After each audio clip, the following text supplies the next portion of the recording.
போது நிறுத்துங்க. நீங்கள் சொன்னதுக்காக நான் வீட்டில் போய் எல்லாத்தையும் யோசிச்சு பார்க்குறேன். ம், தேங்க்யூ. சரி, இப்போ என் அண்ணங்க என்னாச்சு? அது எனக்கு நீ என்ன சொல்ல வரேன்னு புரியுது அப்பத்தா. நான் அவர் கனவுல வந்தா கூட அதை பற்றி தான் பேசுகிறேன். அவர் என்னை பற்றி என்ன நினைப்பாரு? நான் அதுக்காக அலையிறேன்னு நினைக்க மாட்டாரா? ஐயோ ரேகா, நீ கனவுல சொல்லலாமா? நேரில் தான் சொல்கிற. நீ நினைக்கிற மாதிரியெல்லாம் சிவா அப்படி ஒன்று தப்பாக நினைக்கிற ஆள் இல்லை ரேகா. அது எனக்கு தெரியும் அப்பத்தா. இருந்தாலும் நானும் எவ்வளவோ தடவை சொல்லி பார்த்துட்டேன், 2 பேர் சேர்ந்து முன்னேறதோ அழகா இருக்கும்னு. அவர் தான் அதை கேட்கல.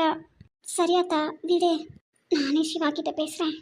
உன்னை எப்போ கூட்டிகிட்டு போகணும்னு நினைக்காரோ அப்போ கூட்டிகிட்டு போட்டோம். உங்கள் அக்கா உன் மேலே ஒரு பழி போட்டுட்டாளா?